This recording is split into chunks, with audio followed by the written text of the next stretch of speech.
Assalamualaikum warahmatullahi wabarakatuh. Perkenalkan, nama saya Salma Fatimah Zahra dengan NIM 2261358 dari Prodi Farmasi. Dengan saya Regina Gumalangit dengan NIM 22613159 dari Prodi Farmasi juga. Hari ini gimana nih kabarnya, Gil? Alhamdulillah baik ya, Sal. Kamu gimana kabarnya? Alhamdulillah baik juga. Kamu akhir-akhir ini ada kegiatan kah, Gil? Iya ada. Aku lagi ngikutin kegiatan Safiera untuk nari di ospek nanti. Kamu gimana, Sal? Aku belajar sih buat UAS. Semoga nilai UASnya baik. Iya sih. Ya, aku juga Semangat lagi ya UAS kita. sih. Ya, semangat ya. Kita di sini mau buat podcast ya, Sal, dengan judul Gagasan Kebangkitan Islam di UII. Untuk yang pertama, Aku mau nanya nih, konsep peradaban Islam tuh gimana, Gil? oh iya, untuk peradaban Islam tuh yang pertama tuh kemajuan dan tingkat kecerdasan akal yang dihasilkan dalam suatu periode kekuasaan Islam mulai dari periode Nabi Muhammad SAW sampai perkembangan kekuasaan sekarang. Nah, untuk yang kedua tuh hasil-hasil yang dicapai oleh umat Islam dalam lapangan kesusastraan, ilmu pengetahuan dan kesenian, Sal. Nah, yang terakhir nih, kemajuan politik atau kekuasaan Islam yang berperan melindungi pandangan hidup Islam terutama dalam hubungan ibadah-ibadah dan juga penggunaan bahasa dan kebiasaan hidup kemasyarakatan. Nah, untuk peradaban umat Islam yang lahir dari ruh ajaran Islam dan mewujud dalam berbentuk itu mempelajari sejarah peradaban Islam yang dapat memberi semangat back project teori untuk membuka lembaran dan mengukir kejayaan atau kemajuan peradaban Islam yang baru dan juga menjadi lebih baik, Sal. Nah, aku juga mau nanya nih ke kamu untuk periode perkembangan sejarah Islam tuh gimana ya, Sal? Seperti yang udah kamu singgung tadi ya, periode perkembangan sejarah Islam tuh ada 3. Ada periode klasik dari 650 sampai 1258 Masehi. Era ini itu era kemajuan, kesuksesan, kejayaan lah buat Islam. Yang kedua, periode pertengahan, umat Islam yang mengalami kemunduran, tapi mereka tuh bisa bangkit kembali melalui 3 kerajaan besar. 3 kerajaan besarnya tuh Utsmani di Turki, Safawi di Persia, dan Delhi di India. Kejayaan Islam pada 3 kerajaan itu masih bisa kita saksikan sampai hari ini dalam bentuk arsitek seperti di Istanbul, Iran, dan Delhi. Yang ketiga tuh ada periode modern. Pada periode ini berlangsung pada mulai 1800 Masehi sampai sekarang. Jadi sekarang tuh kita tuh ada di periode modern, Gen. Alhamdulillahnya nih kita udah dapat matkul Insar Ulul Albab nih, jadi kita lebih tahu tentang materi ini. Kalau untuk kondisi peradaban Islam di Indonesia gimana, Sal? Kondisi peradaban Islam di Indonesia tuh lagi mengalami naik dan turun menurutku. Islam mengalami kemunduran tuh karena salah satunya konflik politik. Partai-partai Muslim telah memicu konflik dan perpecahan. Apalagi sekarang mau pemilihan presiden, pasti banyak banget konfliknya, banyak ketegangan politik di antara pejabat lah. Selain itu, kemerosotan ekonomi juga menghambat optimalisasi Islam di Indonesia. Kebudayaan kita juga yang udah ke barat-baratan tuh mempengaruhi menurutku. Sekarang kayak kalau udah minum alkohol tuh udah biasa, nggak kayak dosa gitu. Iya, apalagi di zaman sekarang ya, anak muda tuh kayak udah mau mengikuti zaman, jadinya kayak jalannya tuh udah keluar dari jalur Islam gitu. Nah, mereka juga banyak yang anak muda tuh banyak juga yang pacaran, banyak juga yang udah mulai buka hijab, terus banyak juga untuk pakaiannya juga udah mulai mengikuti ke barat-baratan gitu. Dan juga yang tadi kamu bilang Sal, yang minum alkohol tuh, mereka tuh juga mungkin karena lagi merantau juga ya, jadi kayak nggak ada yang ngawasin ya. Iya, jadi ada kebebasan dari diri sendiri ya. Dan juga kita kan harusnya punya kontrol ya. Iya benar.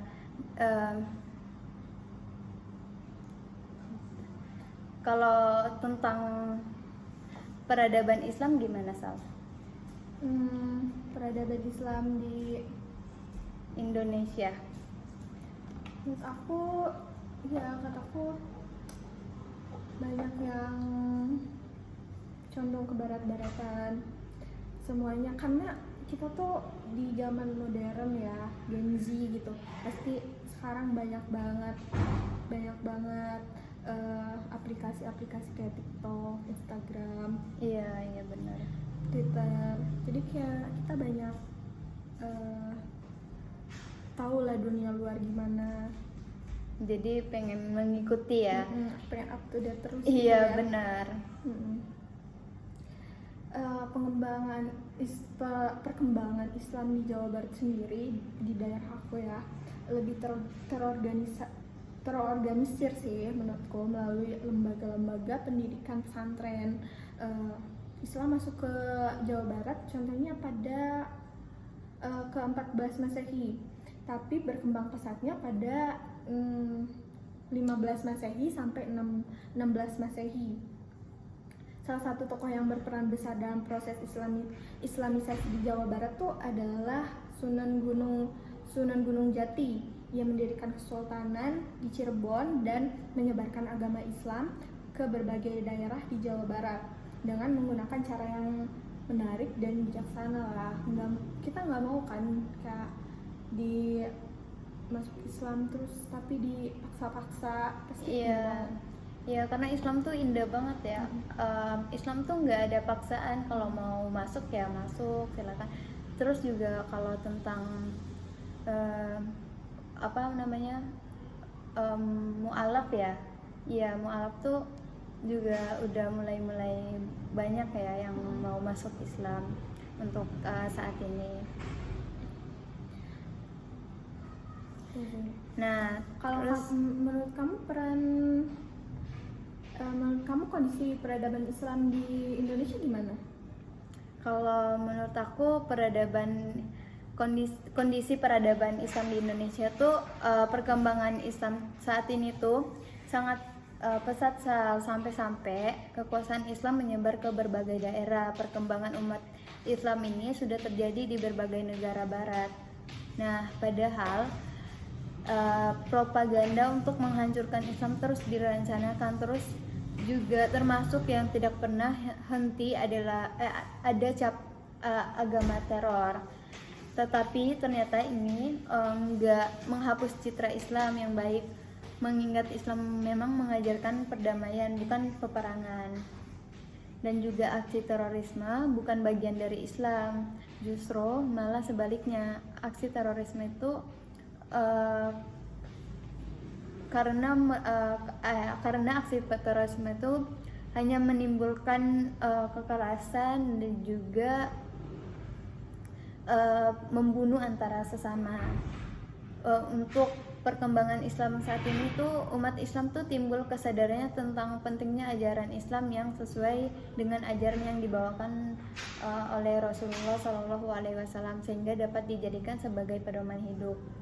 Perkembangan Islam pada masa sebelumnya dan sesudah masa pembaruan pada tahun 1800 Masehi itu, umat Islam tuh di berbagai negara tuh telah melakukan banyak penyimpangan Sal. Nah, di antaranya itu yang pertama, masyarakat telah menganggap makam adalah sesuatu yang keramat dan kemudian mereka tuh menyembah makam tersebut. Jadi di negara Indonesia ini udah banyak yang kayak mereka tuh mungkin karena dari leluhur juga ya, jadi kayak mengikuti gitu.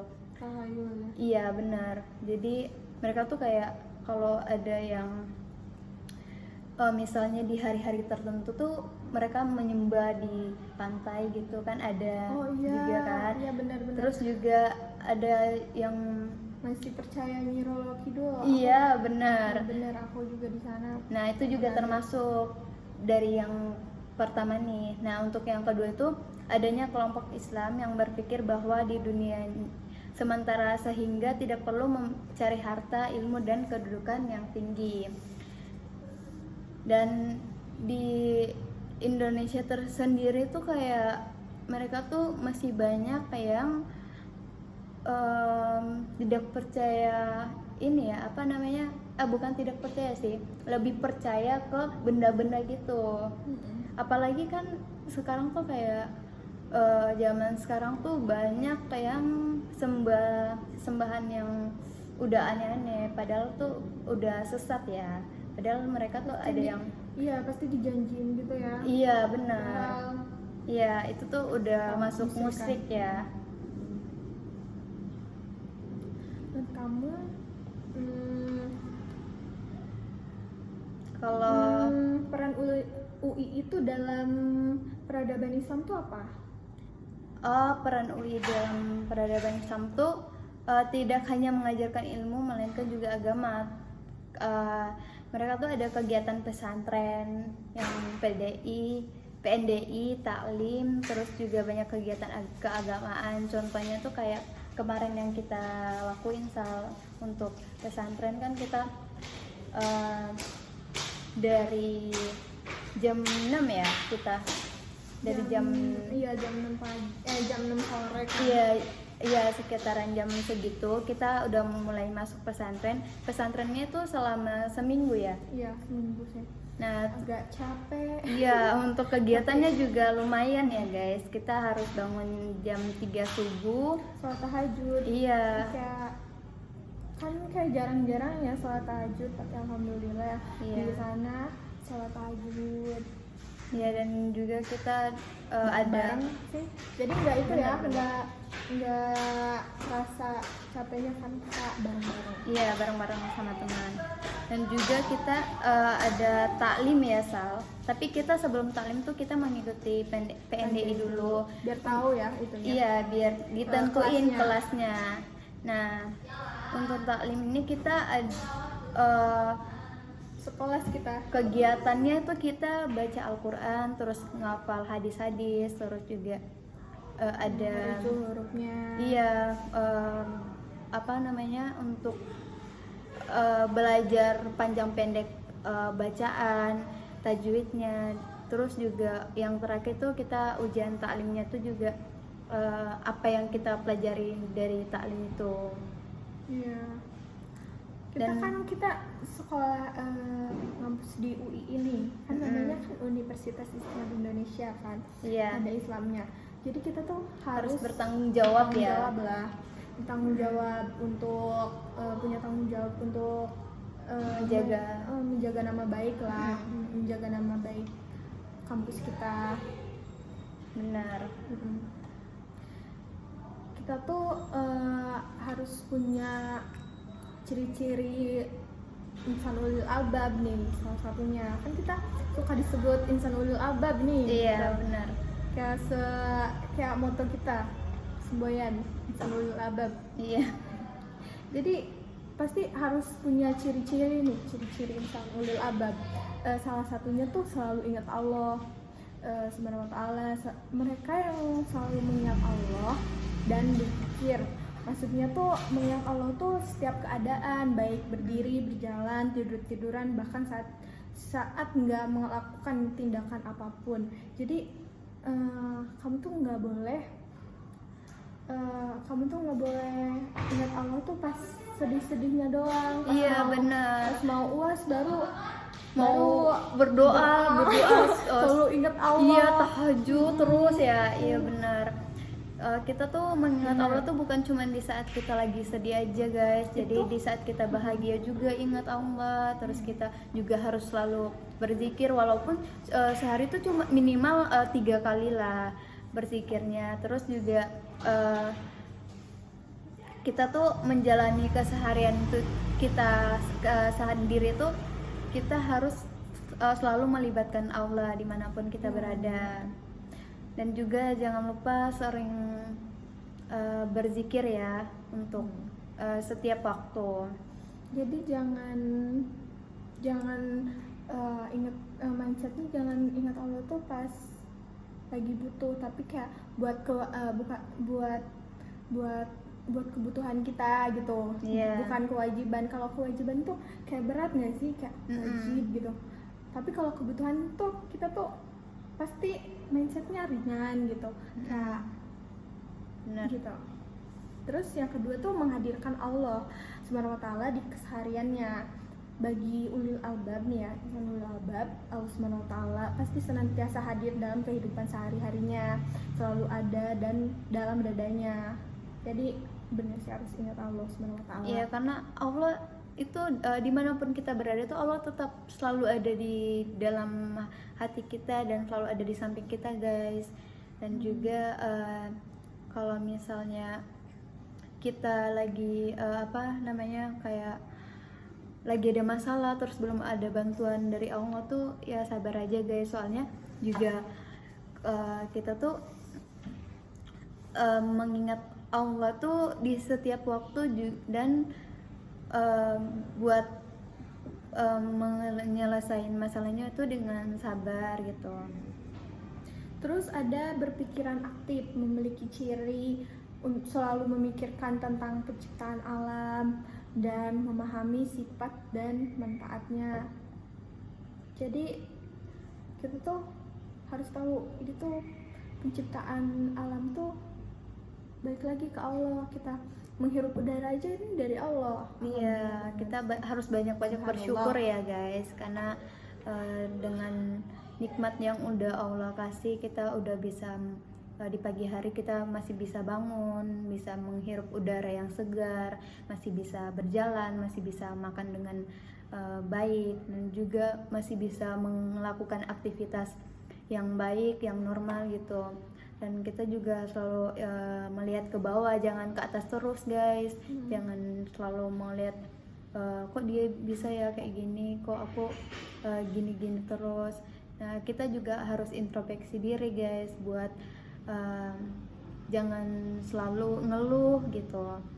Kita harus sabar terus menghadapi keadaan dan juga selalu bersyukur aja. Allah Subhanahu wa taala itu menggambarkan sosok ulil albab tuh memiliki ketajaman akal. Di dalam Al-Qur'an sosok ulil albab tuh disebutkan sebanyak 16 kali. Iya. Ini ayat-ayat termasuk contohnya tuh ayat Al-Qur'an tentang ulil albab tuh yang dimaksud tuh salah satunya Al-Qur'an surat Az-Zumar ayat 18. Iya. Yang Artinya yang mendengarkan perkataan lalu mengikuti apa yang paling baik di antaranya, mereka itulah orang-orang yang telah diberikan Allah petunjuk, dan mereka itulah orang-orang yang mempunyai akal. Nah, sekian dari podcast kita. Makasih ya udah meluangkan waktu. Oh iya benar. Padahal lagi sibuk-sibuknya nih. Iya, kamu juga ya, makasih ya untuk buat podcast hari ini. Padahal juga hari ini kan kita sebenarnya lagi sibuk banget ya. Jadi terima kasih ya udah meluangkan waktunya untuk buat podcast ini. Jadi sekian ya, guys, terima kasih untuk podcast ini. Kami undur diri. Maaf bila ada kesalahan. Terus kalau ada kita salah ucap, kami juga hanya manusia biasa, karena manusia itu tidak pernah luput dari kesalahan. Terima kasih terima kasih kita ucapkan. Semoga ini podcast bermanfaat dan bisa